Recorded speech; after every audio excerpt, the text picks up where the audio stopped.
এই পৃথিবী থাকার জায়গা নয়।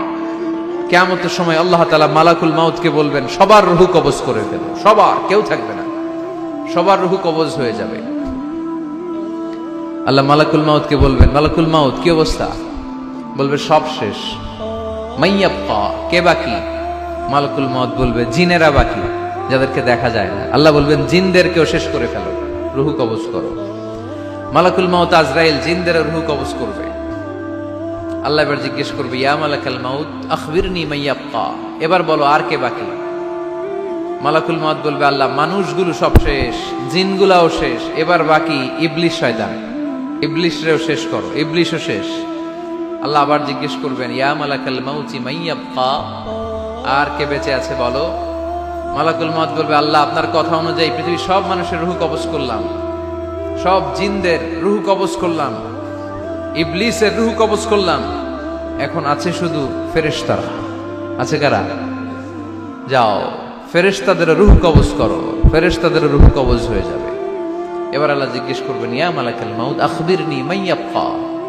মালাকুল মাউত বলবে, আল্লাহ আপনার কথা মতো ধরে ধরে সব শেষ, ফেরেশতাও শেষ, 4 জন ছাড়া। কয়জন ছাড়া? জোরে বলেন, কয়জন ছাড়া? ইসরাফিল, জিব্রাইল, মিকাইল, আজরাইল। আল্লাহ এই 4 জন আমরা বাকি। আল্লাহ বলবে, যাও ইযহাব ইনতালিক ইলা জিবরিল ওয়াকবাদ রূহা, জিব্রাইলের রূহ কবজ করো।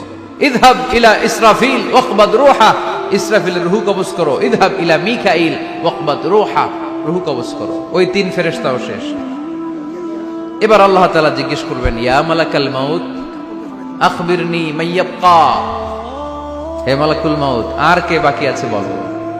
মালাকুল মাউত বলবে, আল্লাহ আপনার কথা মতো মানুষগুলো শেষ, জিনগুলো শেষ, ইবলিশ শেষ, আমার বাকি 3 ভাই ইসরাফিল, মিকাইল, জিব্রাইলও শেষ, শুধু আমি, শুধু আমি।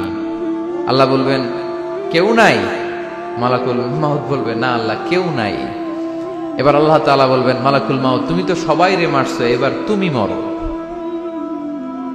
এবার তুমি মরো, তুমি মরো। শোনার সাথে সাথে মালাকুল মাউতের কাঁপুনি ছুটে যাবে, খিঁচুনি এসে যাবে ভয়ে। আল্লাহ বলবেন, কাঁপুনি দিয়ে তো লাভ নাই, কারণ কুল্লু নাফসিন যায়িকাতুল। রব্বুল আলামিন বলবেন, মালাকুল মাউত কেঁদো না, এটাই দুনিয়ার বিধান, আমি আল্লাহর দেয়া বিধান, এটাই, জন্মালেই মরতে হয়। যাও, জান্নাত জাহান্নামের মাঝখানে একটা জায়গা আছে, জায়গাটার নাম হলো আরাফ। এই আরাফের মধ্যখানে যে দাঁড়াও, ওখানে যে মালাকুল মাউত কাঁপতে থাকবে। মালাকুল মাউত বলবে, আল্লাহ সৃষ্টি শুরুতে যদি জানতাম, সৃষ্টি শুরুতে যদি জানতাম সবাইকে মৃত্যুদান করার পরে, রূহ কবজ করার পরে আমাকেও মরতে হবে, তাহলে এই কঠিন দায়িত্বের ব্যাপারে আপনার কাছে ক্ষমা চাইতাম। আজকে আমারও যে ভাগ্য বরণ করে নিতে হবে সৃষ্টির শুরুতে, আমি এটা কল্পনাই করতে পারিনি।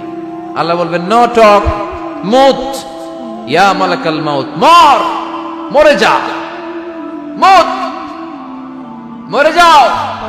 বলার সাথে সাথে মালাকুল মাউত এক বিকট চিৎকার হাঁকিয়ে মরে যাবে। মালাকুল মাউতের চিৎকারটা সেদিন এত ভয়ঙ্কর হবে, বিষ্ণু ঈসা ইসলাম বলেন, ওই চিৎকারের আওয়াজ যদি পৃথিবীর মানুষেরা কান দিয়ে শুনতে পেত, তাহলে কিয়ামত সংগঠিত হওয়ার জন্য আলাদা করে ইসরাফিলের সিঙ্গার প্রয়োজন হতো না। ওই চিৎকারের আওয়াজে প্রতিটা মানুষ কানের পর্দা ফেটে ওই জায়গায় লাশ হয়ে পড়ে যেত। এবার ডানে বায়ে, সামনে পেছনে, উপরে নিচে কেউ নাই, একজন ছাড়া। জোরে বলতে হবে, তিনি কে? আল্লাহ তখন পৃথিবীকে একটা ডাক দিবেন, বলবেন, ইয়া দুনিয়া আইনা আনহারুকি, এই পৃথিবী তোর নদীগুলো কোথায়? ইয়া দুনিয়া আইনা আশজারুকি, এই পৃথিবী তোর গাছগুলো কোথায়? বটতলা। ইয়া দুনিয়া আইনাল জিবাল, তোর বড় বড় মাউন্ট এভারেস্ট পাহাড়, আলাস্কা পর্বতমালা, আলপস পর্বতমালা, এগুলো কোথায়? তুর পাহাড় আজকে কোথায়? ইয়া দুনিয়া আইনাল মুলুক, রাজা বাদশারা কোথায়, যারা ক্ষমতার দাপটে পা জমিনে ফেলতে চাইতো না? আইনাল জাবাবেরা, অত্যাচারী স্বৈর শাসকগুলো আজকে কোথায়? কোথায় আজকে? কোনো আওয়াজ নাই। আল্লাহ তখন হুঙ্কার দিয়ে বলবেন, লিমানিল মুলকুল ইয়াউম, who belongs the kingdom today. Allah চিৎকার দিয়ে বলবেন, আজকে ক্ষমতা কার? আওয়াজ করে বলেন, সেদিন ক্ষমতা কার?